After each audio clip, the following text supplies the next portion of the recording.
Randy Rhoads' outro solo on the song Tonight from Ozzy Osbourne's second album Diary of a Madman is considered by many to be one of his very best recorded guitar solos. And yet, it's often been said that Randy didn't put too much thought into it, as it was essentially a temporary placeholder. Now apparently, Randy didn't think he had something great yet, and he wanted to eventually go back to it and compose a proper outro solo for the song.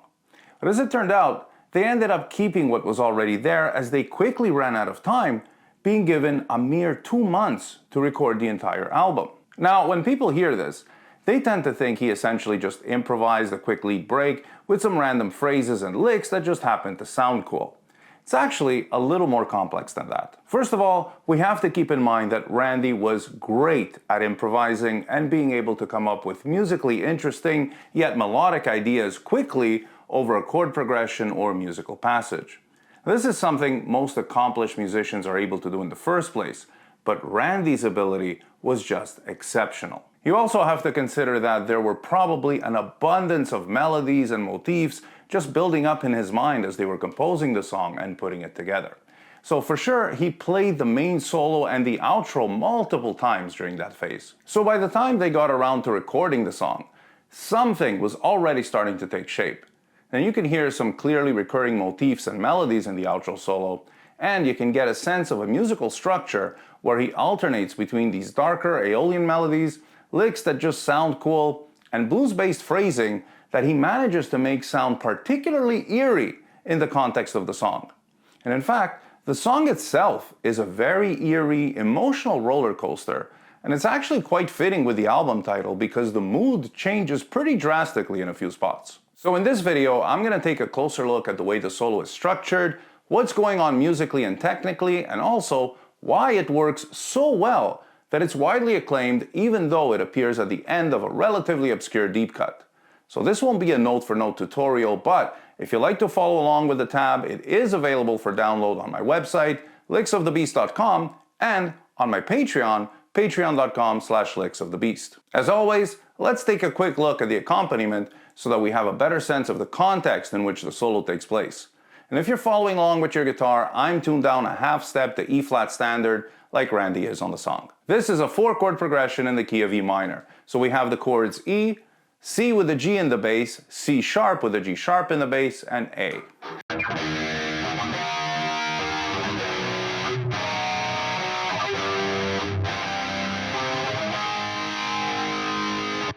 So the lower notes in the bass on the C and C sharp chords make them sound a little chunkier, and they make for a nice chromatic movement leading to the A chord. This is an interesting progression because that C sharp chord adds an unexpected chromatic movement that creates tension as it pulls towards the D chord. Only it doesn't go to D, but to the A chord, which is the 4th chord in this key, also known as the subdominant.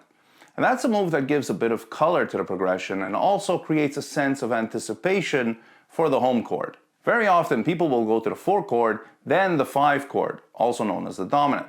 And that leads smoothly back to the tonic. But by leaving that A chord hanging, it just makes things feel a little more uncertain. Like you want it to go back to E, but it's not obvious that that's what's coming. So by skipping the dominant chord and looping directly from the subdominant back to the tonic, creates a smooth, almost hypnotic cycle. Now this type of progression can feel just like it floats, especially if you sustain the subdominant chord for an entire bar like Randy does. So it has a circular, continuous quality that feels dreamy and open-ended, like it could continue forever. Which is actually why I think the fade-out ending is absolutely brilliant. What's interesting is that the song's main solo is in E major for the first half, where they play 4 alternating bars of just the E and A chords, and then for the second half, they play the 4-bar pattern in E minor that we just looked at. So in a way, the outro solo is a continuation of the feel that was set up at the end of the main solo. Okay, so now let's get to the actual solo. So Randy starts off with a simple but very effective pedal point motif on the high E string.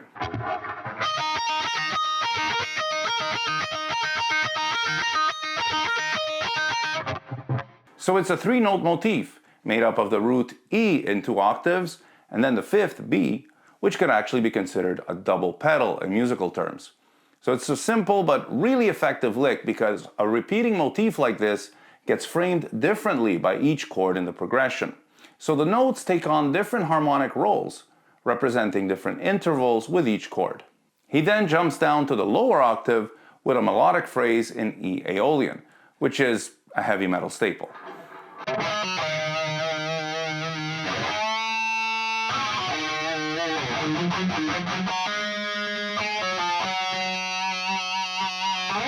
So that sustained G over the A chord is a minor seventh, and because it lasts for the entire bar, it creates so much tension. Next, he goes into this eerie sounding lick on the G string that uses bends and finger tapping to create a slightly dissonant melody that gives a rather unsettling vibe.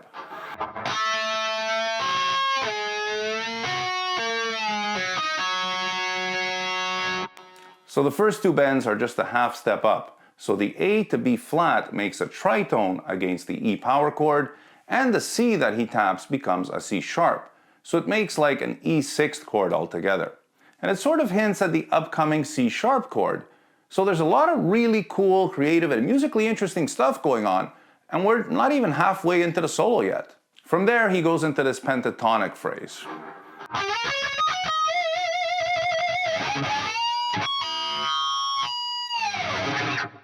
Now this is so well placed because it ends the first half of the solo in a more light-hearted manner. Now having this kind of balance is so important in a composition because you can easily go overboard with the intensity, and that can sometimes overwhelm the listener. The second half of the solo starts with this really unique sounding lick, and I don't think I've heard this exact combination of notes anywhere else. Check this out.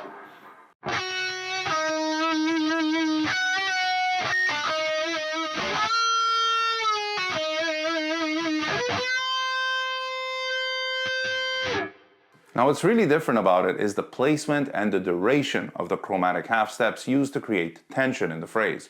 It just leaves you with this lingering, eerie intensity. Okay, so from there, Randy does an aggressive pick slide and launches into a very cool minor blues lick.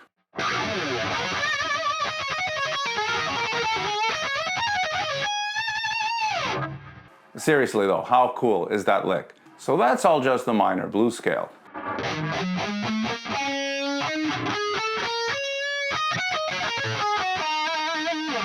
But the phrasing and the context make it sound a little more interesting and a little more intense. And he connects that lick to the next phrase, which once again blends bends, pull-offs, and finger tapping. Only this time, the tapping is used more as a way to obtain a fast trill effect.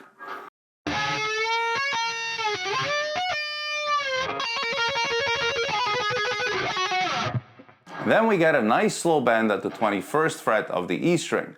So from C sharp, slowly up to D, which is once again a lingering minor seventh, this time against the E chord. And that bend could be a little bit tricky because you're bending slowly, but you're only bending a half step. So it's very easy to overbend if you're not careful. And if that wasn't tense enough, Randy also plays with a toggle switch, using it as a kill switch by turning the neck pickup volume all the way down to 0.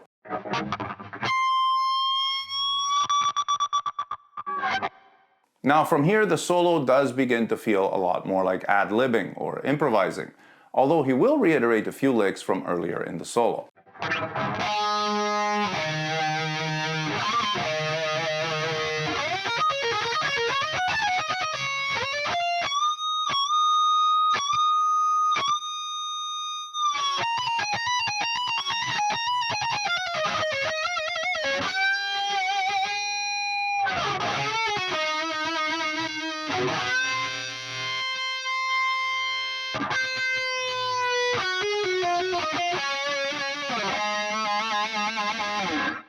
On the surface, this sounds like a rather simple outro solo, but as I'm sure you realize by now, there are some really interesting and unique things going on.